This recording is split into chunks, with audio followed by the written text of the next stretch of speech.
अस्सलाम वालेकुम दोस्तों। मंडी बहाउद्दीन में खून सफ़ेद हो चुका है।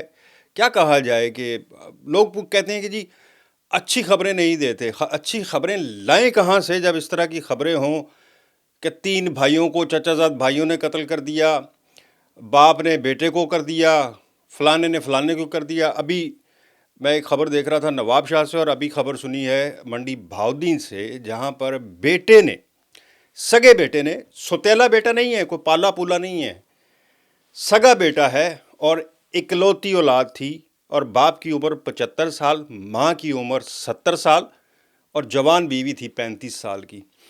तीनों को कत्ल कर दिया मोहतरम ने। वजह क्या थी? इंतहाई मामूली, जिसके लिए इंसान एक शायद बर्तन भी ना तोड़े, उसने उसके लिए माँ बाप मार दिए, बीवी मार दी। यानी अपना अपना तो घर ही तबाह कर लिया ना, बाकी को छोड़े अपना घर सारा तबाह कर लिया। और भाई साहब को कोई आम होता ना, कोई किसी नशे पे हो या कोई बेरोज़गार है तो भी कहते हैं कि कोई डिप्रेशन होगा। कुवैत में अच्छी खासी जॉब करता हुआ बंदा, ये मंडी बहाउद्दीन का आगे कोई इलाका है, गांव है तहसील का, वहाँ का ये वाक़या पेश आया कि कुवैत में एक बंदा जो है वो रह रहा है, और वो गया है पाकिस्तान छुट्टी के लिए, और बता रहे हैं कि कोई एक 4 कनाल ज़मीन का तनाज़ा था। सिर्फ 4 कनाल, ये ध्यान में रखिएगा। आजकल 4 कनाल की वक़्त क्या है। 4 कनाल ज़मीन का तनाज़ा था। बाप ने कहीं वो ज़मीन पीछे मेरा ख्याल है बेच दी या क्या किया, यही बता रहे हैं कि बाप ने वो ज़मीन बेच दी थी, और उसके जो पैसे मिले थे वो अपने बैंक में जमा करवाए हुए थे। और बीवी भी, यानी ये अपने माँ बाप हैं, बीवी के माँ बाप नहीं हैं। ये ज़हन में रखिएगा कि ये अपने माँ बाप हैं, बीवी के नहीं। ये घर गया है छुट्टी पे कुवैत से, और वहाँ जाकर बाप को कहा कि मुझे वो पैसे दें, मैंने वो यहाँ कोई बिज़नेस कर रहा है। बाप ने पता नहीं किसी बात पर इनकार किया या क्या किया। उसने कहा कि तुम्हारा हिस्सा जो है वो इतना बनता है। शायद ये कोई 2-3 भाई हैं, ये जो भाई साहब हैं, ये 2-3 भाई बता रहे हैं कि बाप ने कहा कि तुम्हारा हिस्सा इतना बनता है। बीवी ने अपने सास ससुर की हमायत में कह दिया कि हाँ आपका इतना ही बनता है, ये जो अम्मी अब्बा कह रहे हैं ये ठीक कह रहे हैं। ये कोई 1 हफ़्ता वो बता रहे हैं कि ये आपस में लड़ाई झगड़ा घर के अंदर ही चलता रहा।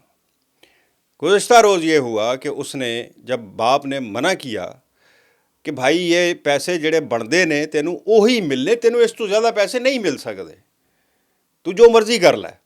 मतलब उनका यही था कि बेटा है, नाराज़ हो जाएगा, 2-4 दिन नाराज़ रहेगा, ठीक हो जाएगा।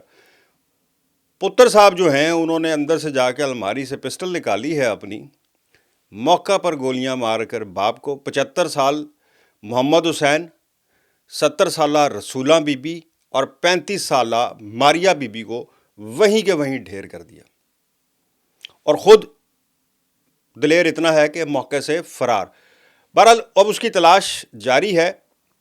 कुछ लोग कह रहे हैं कि वहाँ के जो मकामी लोग हैं वो कह रहे हैं कि जी वो गिरफ़्तार हो गया है, लेकिन कुछ लोग कह रहे हैं कि नहीं, गिरफ़्तार नहीं हुआ, उसके जो दोस्त हैं उनको गिरफ़्तार किया गया है। और ये भी एक शायद वो कुछ लोग कह रहे हैं कि हो सकता है कि वो उसने पहले से अपनी सीट करवाई हो और उसने ये वारदात किया और अगली फ़्लाइट में ही वो वहाँ से बैठ के निकल भी गया हो। अब पता नहीं कुवैत के साथ हमारे कैसे रिलेशन है, कोई ऐसा रिलेशन है जिसमें मुलजमान का तबादला या ये हो सकता है या नहीं हो सकता, ये मुझे नहीं पता, ये मैंने अभी चेक नहीं किया कि, बहरहाल ये देखना पड़ेगा। लेकिन मुलजिम जो है वो अभी तक गिरफ़्तार नहीं हुआ। उनकी तदफीन के लिए अब देखो वो बीवी जो है उसका क्या कसूर था। चलो माँ बाप तो तुम्हारे पैसे नहीं दे रहे थे यार, माँ बाप का भी वैसे आपस की बात है, क्या कसूर था? कसूर यही था कि इसको पाल पोस के इस काबिल कर दिया था। बहरहाल तो अब बताएं मुझे कि जब खबरें ही ऐसी दिन में 4 दफ़ा तो ऐसी खबरें आती हैं तो हम क्या करें फिर? हम बताएं, हमारी भी क्या मजबूरी है कि हम क्या करें फिर? आप, जब कल रात को मैंने एक बनाई थी कि 3 भाई पेशावर में कत्ल हो गए, चचाजाद भाइयों ने कत्ल कर दिए। ये मेरा प्रीवियस व्लॉग इसी पे था। शाम को दूसरा ये सामने आ गया। अब मुझे बताएं, पाकिस्तान में तो ये मामलात ही कुछ इस किस्म के चल रहे हैं, बंदा करे तो करे क्या? बहरहाल मुझे दे इजाज़त। अल्लाह हाफिज़।